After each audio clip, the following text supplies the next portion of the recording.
બ્લોગમાં બધાને સ્વાગત છે। બધાને જય માતાજી, જય માં મંગલ। અત્યારમાં જ આપણે બ્લોગ શરૂ કરી દીધો છે ને આજે તમારે સ્પેશિયલ બનાવવાની છે રેસીપી, અને રેસીપી બનાવવાની છે પૌવા બટેકાની રેસીપી। તો કન્ટિન્યુ બની રહેશે બ્લોગમાં। હવે આપણે બનાવવાનું ચાલુ કરી દઈએ ને એમાં પહેલાં તો મળવાના છે આપણે ટમેટા।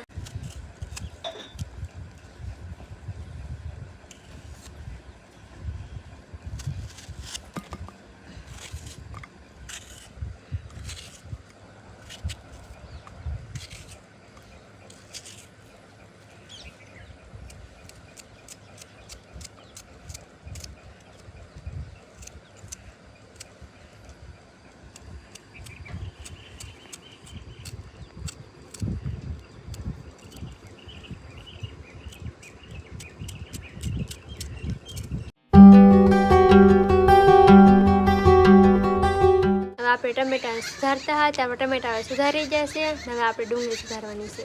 અમે તો આમ ડીટિયા કાઢી નાખી, તમે કાઢો કે નહીં કાઢતા કોમેન્ટ કરીને કહેતા હો। અમે તો આમ કાઢી નાખીએ, એક ફફુઈ કાઢી નાખીએ, જો આમ અમે તો આમ રાખીએ।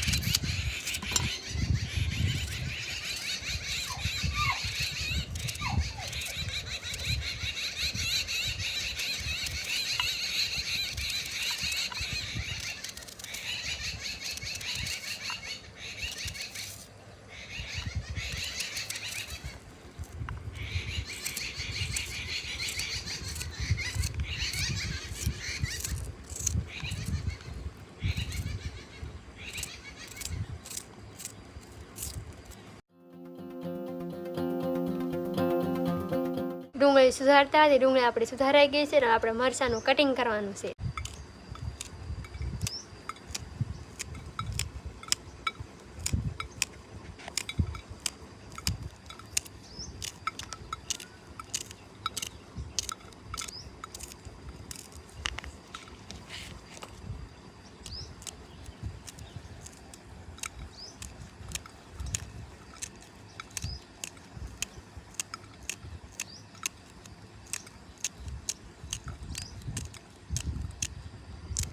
બે મરચાં છે ને આપણે વઘારમાં નાખવું છે, એટલા માટેના ખાલી ચીરિયા જ કરવા દો। અને ઓલા મરચાં કટિંગ કરતા હોય તો મરચાં કટિંગ થઈ ગયું છે, અને આપણે ચીરી નાખીએ મરચાંને આવી રીતનું કરવાનું, જો આવી રીતનું વઘારમાં નાખવું। હવે આપણે એક દાડમ લઈ લીધું, એના આપણે દાણા કાઢવાના છે। એને શેડવાનું ન હોય પણ પછી ઉપરથી નાખવાના હોય, એટલા માટે દાણા કાઢી નાખીએ આપણે।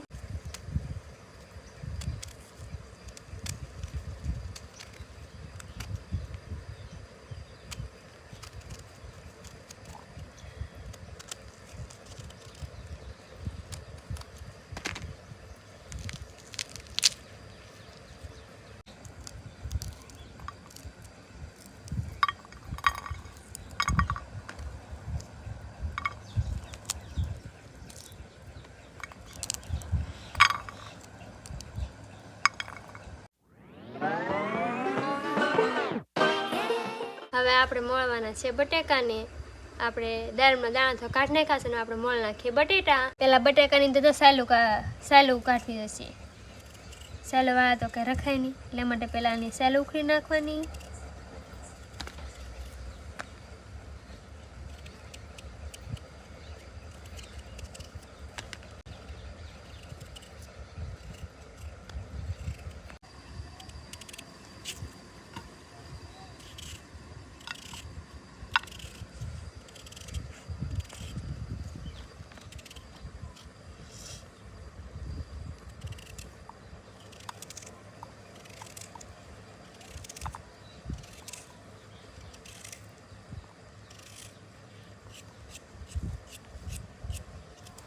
મોળાઈ ગયા છે,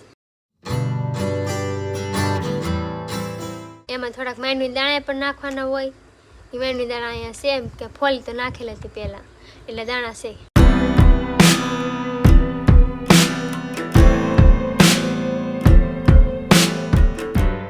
હવે આપણે શરૂઆત કરવાની છે પૌવા બટેકા બનાવવાની।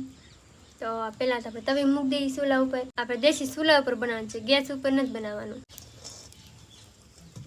હવે આપણે નાખી દઈએ તેલ,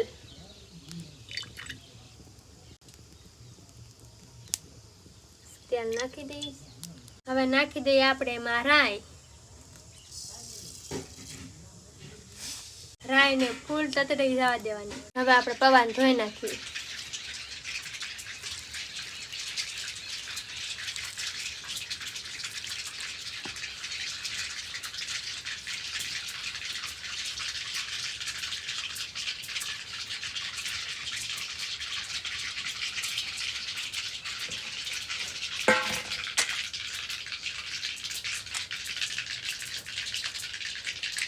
આપણે પૌવાને ધોઈ નાખ્યા છે ને પૌવાને હવે આપણે ફૂકવા માટે ઘડીક રાખી દઈએ અને ત્યાં નગર આપણે એનો વઘાર કરી નાખીએ. હવે આપણે રાઈ ફૂલ તતડી ગઈ છે ને તો આપણે નાખી દઈએ જીરું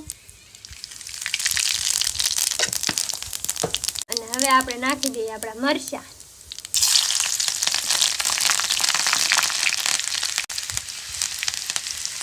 અને હવે આપણે આ મરચાં નાખી દઈએ, આપણે કટિંગ કરેલા મરચાં. હવે આપણે નાખી દઈએ મીઠો લીમડો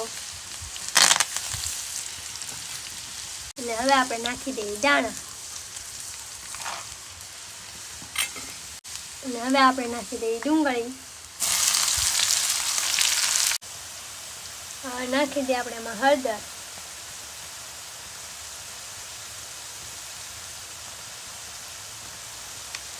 હવે નાખી દઈએ આપણે બટેકા.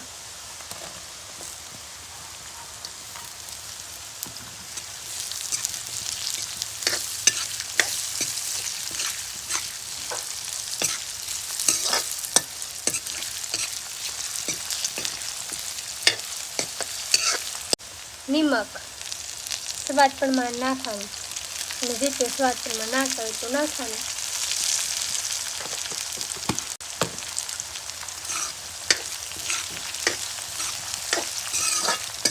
હવે થોડીક વાર આપણે ડીશ એને ઢાંકી દઈએ.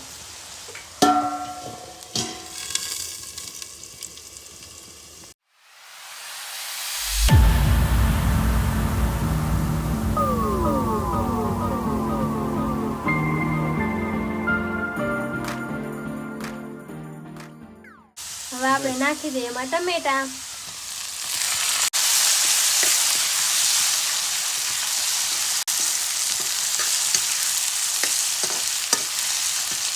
હવે આપણે એમાં નાખી દઈએ થોડીક ખાંડ. નાખી દઈએ થોડીક ખાંડ નાખી દઈએ થોડીક. હવે આપણે નાખી દઈએ પૌવા.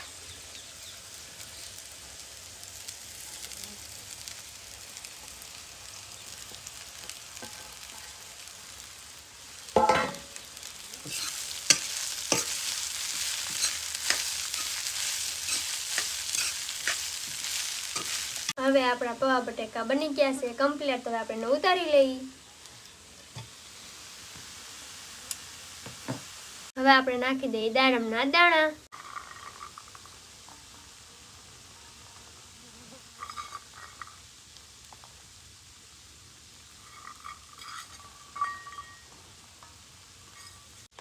હવે આપણે નાખી દઈએ એમાં સેવ.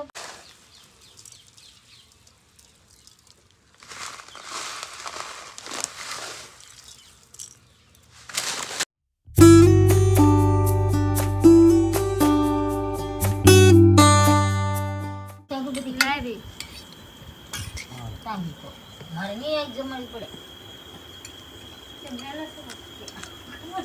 હાલો ભીનુભાઈ.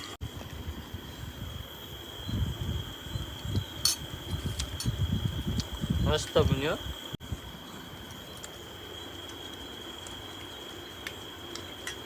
મસ્ત બનાવો. શું કરો પણ હા બરાબર બટા લો મજા મળે. રહેતા હે બકા.